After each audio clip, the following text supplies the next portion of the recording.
Welcome again to South Centers Chat. We have a very special program today. A new staff member at Ohio State University South Centers, Ryan Kline, is with me. We'll be right back.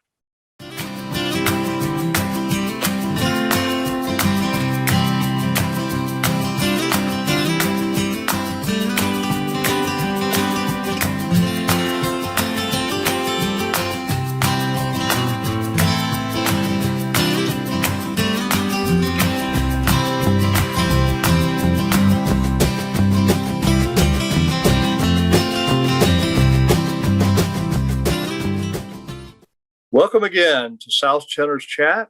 My name is Tom Worley. I serve as director at OSU South Centers down at Piketon, Ohio, Southern Ohio, near the Ohio River, at a research and extension center.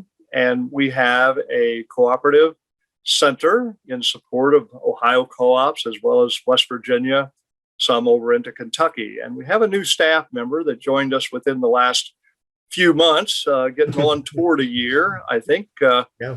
But Ryan Kline is my guest today. So welcome, Ryan. Thank you for having me. Great to have you on, and a little bit of an opportunity to share Ryan's background and how he come to be in Southern Ohio, which I think as we talk will become quite evident. And then kind of the road that he traveled to get here, and then what he's up to as part of our staff at the OSU Center for Cooperatives. So Ryan, I think you started out not far from Piketon, Ohio, although maybe it's 40 miles or so up in Ross County. So share a little bit about your growing up and native Ohioan and in the southern part of the state. Yeah, so as Tom said, I grew up I think now I've got it down to about 45 minutes away from Piketon, Ohio in western Ross County, where my family, I live on a fifth generation family farm here, where we have a diversified operation. Currently, we have soybeans, corn, and I've added on a couple of sheep, and by a couple, I mean about 100.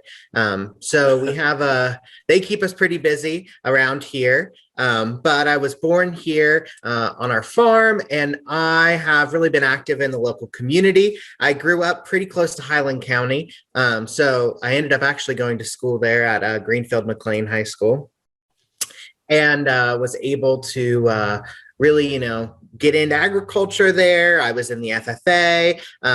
I had the opportunity for about 14 years to be a member of the Ross County 4-H, and I was on the junior fair board there, but I was also really active in their contest. I showed sheep throughout my time in 4-H, so I'm pretty familiar with kind of the agricultural scene. Growing up here in Greenfield, or near Greenfield, Ohio, it has been a very rewarding time to really just get to know agriculture and experience it firsthand here in Southern Ohio. Absolutely. So Ryan recognized very readily that 4-H is part of Ohio State University Extension. Yes. And he participated as a young person with his projects and so forth. But I think, Ryan, somewhere along the line, I may be jumping ahead just a little bit, but you had experience working in the Extension office in Chillicothe, part of Ross County program. Yes. So the summer of 2018, right after I'd actually graduated undergrad, I had the opportunity to give back a little bit. At least that's how I viewed it.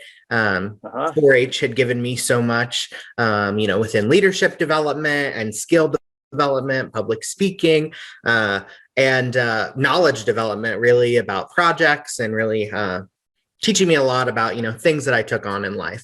So in 2018, I had the opportunity to work as the Family Consumer Science summer intern. So I worked with Lisa Barledge out of Chillicothe and helped with a lot of event programming, planning, advertising, social media kind of pushes, all through Ohio State, which I'm lucky to kind of rejoin after a hiatus.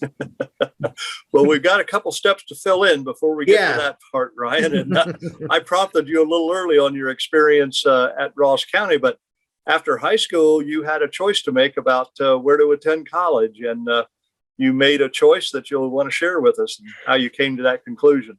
Yeah, so after attending McLean High School, I had a lot of opportunities kind of put in front of me going forward. I feel like every senior, as we get around graduation, is confronted with those choices of or the daunting choice or expectation that they have to decide what they're going to do for the next 18 years, or the next 18 years of their lives.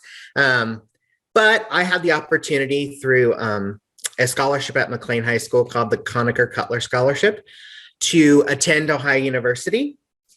So I spent my 4 years in Athens, and I majored. Not initially. I had a long way to get there through various majors, but I ended up majoring in history with a focus on Southern history, in particular after the Civil War was kind of what I did most of my research on in undergrad. Wow, I didn't realize that started during your undergraduate career. Yeah, very good. Well, Ryan, was, just let me go back just a minute. You yes. named that scholarship Conacher, yes. if I say it correctly. Do you know the background on that scholarship yes. being awarded annually, I think? Yes. So I was actually the 25th recipient. So it had been 25 years. So the total title is the Wilfred R. Conacher Cutler Scholarship. So Wilfred R. Conacher was a kind of premier scientist at the time. He had lived in Greenfield. He ended up living with his aunt in Greenfield, attending McLean High School, and he had the opportunity to go to Ohio University, where he actually became the premier nuclear scientist in the early 40s. And after World War II, he continued that education and became what they call the father of nuclear medicine. So he has a very interesting life. He has a book that was written about him while he was still alive that is out and available. I don't want to get all of it, mixed up but from what I know, he had the opportunity through Dr. Ping, who again was the president of Ohio University in the 90s, who wanted to start a scholarship that looked like the Moorhead Scholarship Program at other universities. It was also kind of modeled after the Rhodes Scholar Program that gave opportunities to people both across Ohio and across the United States to have an opportunity to attend Ohio University on a scholarship. So the first one was actually given out to Greenfield McLean High School because that was Dr. Conacher's, he was an alumni of McLean, and he felt it important that future alumni have the same opportunities that he had. Wow. Yeah. So there's multiple scholarships, or do they all come to McLean? So there are multiple. Actually, okay. By the time that I had graduated, I believe there were over 20. So they are not all funded by Dr. Conacher. They all have their own benefactors. Dr. Ping, I got to know rather well while I was at Ohio University. He stayed really active in the Cutler Scholars Program. So he has really cultivated the program. He's really the one who pushed it, kind of kicked it off, him and Dr. Conacher, who were already really close friends. So there are Ping scholarships. There are different departmental scholarships. So some of them are specific to engineering. There's something they have there called the Russ Legacy Scholarship that goes out just to engineering students. There are some that are just communication students, so generally journalism, things like that. But there's also some scholarships that go to just Oak Hill High School, that go to just Chillicothe High School, that more local scholarships that are targeted towards one high school that an alumnus attended, that they would like to give those opportunities to students who currently attend the high school. Very well. So he really kind of was the seed that got the whole thing kind of started, with others kind of developing similar funding and programs. Mm-hmm.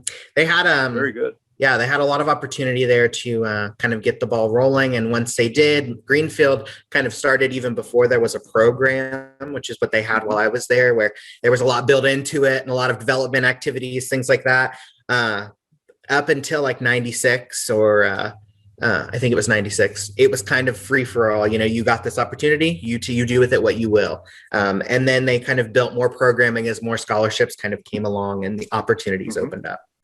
great opportunity to help you get through your 4 years, no doubt. And somehow by the end of that, you're always faced with another set of decisions, aren't we? Yes. About what comes next. And so you care to share a little bit about what you did after Ohio University? Yeah. So after attending Ohio University, I got to another one of those, like you mentioned, great opportunities to have another choice in life, or as we're given choices. So I had the opportunity to attend Auburn University for my master's degree. I was offered an assistantship there. So I was a teaching assistant there for 2 years.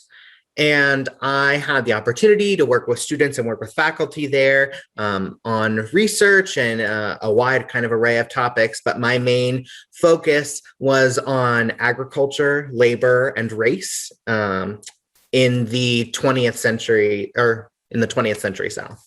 You had you had started that interest at Ohio University, it sounds like, and then just went a bit deeper as you were at Auburn. And then I think we're talking about, kind of the legacy of slavery in America and the Black farmers and, their degree of opportunity or lack thereof that continues into this day. Yeah. So a lot of my research, like, as you mentioned, focused on one question that I always had and kind of drove the research originally. When I was even at OU, it was a question that kind of came up was, how does representation look like for Black farmers at this turn of the century, almost 40 years after the Civil War, when representations of Black farmers continued to be tenement farmers, people who, were still struggling, were still under those restrictive laws that were in the South that had kind of lasted over from slavery. What representation, or how did that look like? Why were those the images we were seeing? So that was something with the help of faculty at Auburn that kind of pushed off my thesis exploration, but also most of my research at Auburn was kind of around those same ideas as kind of why what remains, why what we know, why what kind of is left for us to understand is left, and how are we able to use that to really get a good idea of what actually happened in those times. Right. Did you identify, the top factors involved, Ryan, or should I just be obvious as the nose on my face? No, I don't. I think that's the issue. I think that there, in most cases, what's left behind is collected by someone. So whoever gets to decide what's left has that opportunity to create, what we see. So a lot of my research was looking at newspapers. So generally, when we think about, sources in history, we think about what's left. And newspapers are a great way that communities can chronologically display everything that happened in a town and a place. And what I think the step that I had to take, at least, and I think a lot of general public, is that we don't think about the person who proofread the story, who pushed the story, the way they wrote the story, how that might look different from a different person's eyes, and why it's important to think about, things that maybe we wouldn't really approach, which was kind of how my thesis topic came about, that might have a longer legacy than we would think. So are you up on the data about farmers in this day and age, kind of the makeup of the farm population, and maybe especially in the South, as to, is that improving, or is it still a very small minority? Or I know there's some USDA programs specifically aimed at the disadvantaged farmers and so forth. Yeah. The specific, that was another kind of interesting part, is that what kind of started was I looked at population of these counties, specifically in Georgia and Alabama. I was in Auburn, so I wasn't too far from either, in case I had to go and look, at something for myself. And the kind of Civil War the post-Civil War populations were incredibly high with Black people in the Black Belt. That's what it was called, for both the soil and the high concentration of African Americans that lived there.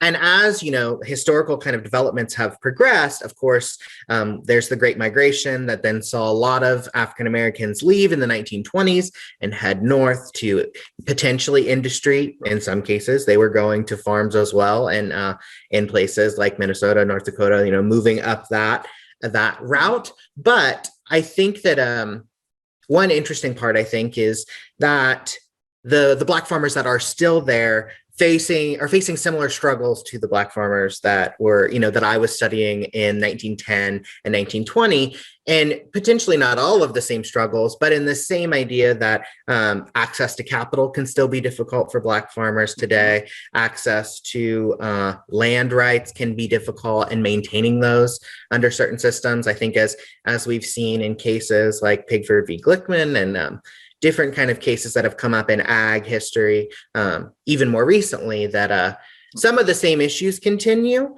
but the percentages I'm not sure on, but I think a lot of the historical legacies, some you can still see today. Well, a very fascinating topic, and one that I'm not a historian, as you know, but it fascinates me that historians can take a slice of something and go into that much depth to really try to uncover, just as you said, what was left behind that we can really stand upon, so to speak. And that's what, so my thesis work, like I mentioned a couple of times, but it is about the hoe. And a lot of times in rooms of people, when I'm describing this, I get a lot of odd looks when I start with that. Without much context, but I looked at how agricultural tools in general, that was kind of where my start was, were used in advertisements, in stories, and in depictions of Blackness, and how at this kind of turn of the century, modern agriculture was rising, and there was this distinction between things that should and should not be done. And most of these came from agricultural journals. So people who, in many cases, were writing from potentially, someone who's just writing in with questions about this, farmers all over that might have been reading this, because of course communities then had much smaller pools. There weren't really national papers about agriculture, but maybe a state or even a regional paper, that you would see stories, maybe either written by them or syndicated throughout them, depicting this distinction between primitivity, which was linked to hoeing fields still, and modernity, which was getting on a horse and riding a hoe machine versus being in the field and doing so. And so that's where my research really led me, was that there was this clear distinction between ideas of what the future of agriculture was to look like, and who was to be doing the future and who was to be kept in the past. And so that's kind of what those kinds of, like how you mentioned, finding little bits and pieces of what's left and pulling together to be able to actually find and really put together, especially from agricultural journals in my case, threads of these same ideas that are kind of interwoven. When you mentioned the agricultural journals of the day and then the local newspapers that maybe ran some articles, were the audience differentiated between the Black farmers and the white farmers, the former landowners and so forth? Does that make sense? So in some cases, yes. The thing about what gets kept and what gets left is that a lot of those white papers still exist.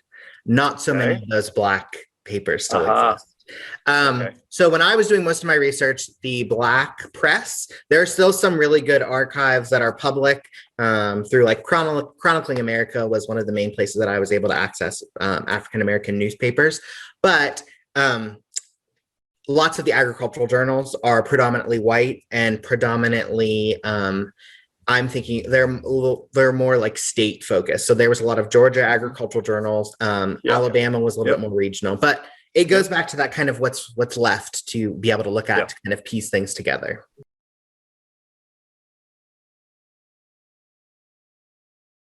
Hi, my name is Hannah Scott. I'm the program manager for the Center for Cooperatives in the College of Food, Agricultural, and Environmental Sciences at The Ohio State University, and we're based here at the South Centers. Our center integrates the teaching, research, and extension missions of the College of Food and Ag for the cooperative business model. So most of the work that we do is around cooperative development in rural communities to help rural economies develop and to benefit the producers and consumers and residents that are members of those cooperatives. So our center provides technical assistance and education around the cooperative business model. Our center has various resources available for the general public, for students of cooperatives, or for people who think they might be interested in forming a cooperative. You can visit our resources online. For example, we have an online curriculum that has 8 modules covering various topics on the cooperative business model, and that's all available online for no charge. We also have complimentary workbook that goes along with that you can also access online. The rural communities that we serve in Ohio and West Virginia often use the cooperative model to enhance businesses that already exist, for instance, farmers. Our center has assisted many groups of farmers in Ohio and West Virginia to better their individual businesses using the cooperative model. For instance, we've worked with a group of pumpkin growers who were interested in marketing pumpkins at very large quantities to very large retailers, something that would have been extremely difficult for them to do individually. We've worked with that group to help them do that cooperatively to access those markets for their small businesses. Similarly, we've also worked with groups and individuals who are interested in purchasing supplies for their farms to realize efficiencies and cost savings so that those farms then can maintain viability and long-term success. Center for Co-ops. I know that you're doing a lot of good things. And Ryan, you came in just as we assumed the management role for Mid-American Co-op Council. You've been very active in helping us get that set up and rolling along. And so share what you want to about your position as a program specialist, really specializing in cooperatives for us at South Centers. Yeah, so I joined the team in August of 2020, so almost a year now. And I came into the job with a little bit of concern, considering my background was in agriculture, but not necessarily in cooperatives. But I found that a lot of those skills had carried over, and a lot of the opportunities that I had were kind of here at OSU and the Center for Cooperatives. I was really able to kind of show those skills that I had built in grad school, and that they would be applicable in other instances. So, for instance, right off the bat, we got to work on a meat processing toolkit, which our team kind of helped put together. And I helped construct the website for that and pulled together a map of meat processors in Ohio, which was a skill that I wasn't sure I would use again after grad school, but I'm glad I've had the opportunity to a couple of times now. So that was one really kind of big moment after kind of coming and joining the team, that releasing that toolkit and having the opportunity to do so was something I take pride in. But more recently, I think that maybe someone might be able to use that our team has kind of put together is our map of Ohio's cooperatives. So we just released that about a week ago now. And so our team worked together to pull together resources from all across Ohio and the US to compile a list and a map of Ohio's cooperatives with some information, a little bit about each of them, and a lot of opportunities for me to be able to use those skills. Like I mentioned, I wasn't sure I'd get the opportunity to do so again. So there's a lot of really cool research opportunities here that I'm excited to take advantage of, and a lot of programming, which was part of the draw for coming here, that I'm excited to kind of get more back as we move back in person, whatever that looks like and whatever that timeline looks like. I'm excited to experience that. Absolutely. Well, you've off to a great start with our Center for Co-ops, and have really coalesced right in with the team and brought your newly acquired skills. And it's great to have a young, enthusiastic staff people that keep us excited and keep us trying to move forward, hopefully near the cutting edge, if not out there somewhere. And you've done an excellent job for us. So we look forward to continuing our work together in the Center for Co-ops. And you mentioned the mapping. It's really a census. And I think we We talk about agricultural cooperatives, and those are relatively a limited number, around between 40 and 50 or so that are based in Ohio. That are headquartered here. Yeah, but in total numbers, I think it's between 400 and 500 co-ops that you were able to put into the census. And of course, a huge part of that, I think nearly half of those are credit unions, which are quite prolific and seem to be really growing, at least the ones here in Southern Ohio, opening branches just every so often. You see a new one here and a new one there. And so I think people are discovering the benefits of cooperating, even for banking services, financial services through credit unions. Absolutely. And, so I know that we have a whole another part of our center developing new co-ops, and that tends to be more in the food sector. People that are starting out, raising crops, specialty products, and then trying to come together to market those. So those are some examples that we're working on as well. And Ryan, you're able to contribute on that as well. Ryan, we're just out of time, and it's going quickly. I give you a last thought, if you have it, that you want to share before we need to sign off. No, thanks for inviting me on. I'm happy to talk. Enjoyed it very much, and I think that at this point we need to sign off and look for you the next time on South Centers Chat. We'll host another hopefully informative guest, just as we've had today. Thanks again, Ryan Kline.